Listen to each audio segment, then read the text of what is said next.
چنگیز خان کی مکمل تاریخ۔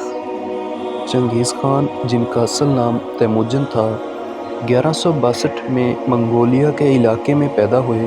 ان کے والد یسوگے ایک بااثر سردار تھے جو منگول قبائل کی سربراہی کرتے تھے۔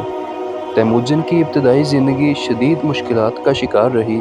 جب وہ صرف 9 سال کے تھے تو ان کے والد کو زہر دے کر مار دیا گیا۔ اس واقعے کے بعد ان کی فیملی کو مخالف قبائل نے ان کی زمینوں اور اثاثوں سے محروم کر دیا اور وہ غربت کی حالت میں زندگی گزارنے پر مجبور ہو گئے۔ ابتدائی زندگی اور عروج۔ تیموجن نے نوجوانی میں اپنی قائدانہ صلاحیتوں اور عزم کا مظاہرہ کیا۔ اپنی ماں کی مدد اور حوصلہ افزائی سے انہوں نے دوبارہ اپنی طاقت کو مستحکم کرنا شروع کیا اور قبیلوں کی وفاداری حاصل کی۔ تیموجن نے مختلف قبائل کو اپنی قیادت کے تحت متحد کیا اور ان کے درمیان لڑائیوں کو ختم کرایا۔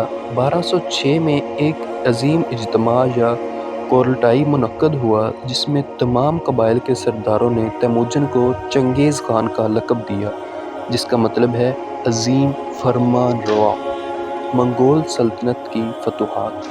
چنگیز خان نے اپنی فوج کی تنظیم نو کی اور اسے دنیا کی سب سے مؤثر اور مضبوط فوجوں میں شامل کر دیا۔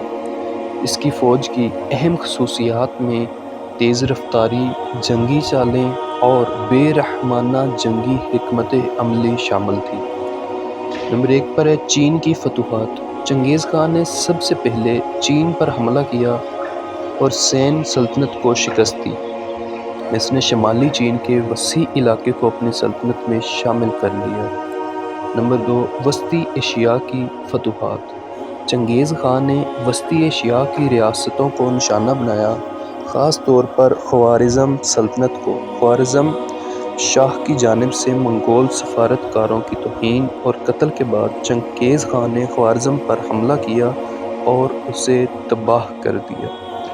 ایران اور مشرقی وسطی۔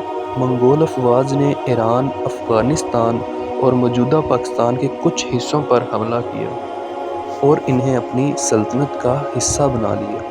چنگیز خان کی حکمرانی۔ چنگیز خان نہ صرف فوجی فتوحات پر زور دیا بلکہ اپنی سلطنت میں نظم و نسق قائم کرنے کے لیے قوانین اور اصول بھی بنائے۔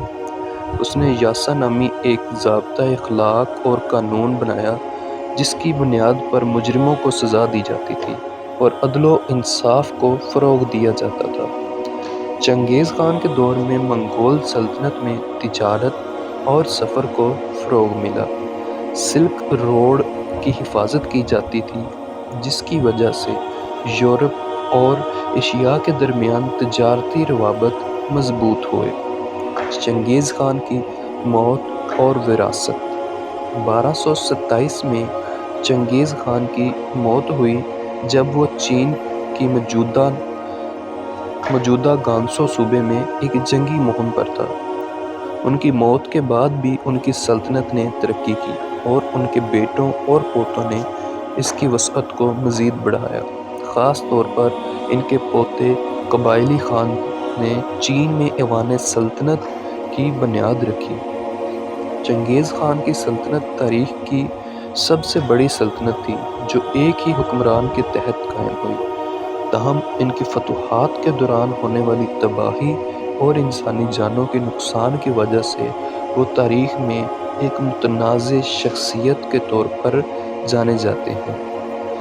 ان سب کے ہونے کے بعد جو تاریخی اثرات مرتب ہوئے وہ درج ذیل ہیں۔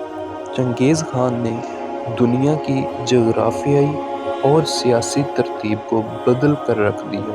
ان کی فتوحات نے ایشیا اور یورپ کی تاریخ پر گہرے اثرات مرتب کیے۔ ان کی حکمرانی کے نتیجے میں ایک ایسا رابطہ قائم ہوا جس نے دنیا کی مختلف تہذیبوں کو قریب تر قرار دیا، اگرچہ اس کی قیمت انسانی جانوں اور بربادی کی صورت میں ادا کی گئی۔ چنگیز خان آج بھی تاریخ کی ایک حیرت انگیز اور متنازع شخصیت کے طور پر یاد کیے جاتے ہیں، جنہوں نے اپنی غیر معمولی جنگی صلاحیتوں، حکمت عملی اور قائدانہ خوبیوں سے دنیا کی سب سے بڑی سلطنت کی بنیاد رکھی۔ اللہ پاک ہم سب کو حامی و ناصر ہو اور ہمیں 5 وقت کی نماز پڑھنے کی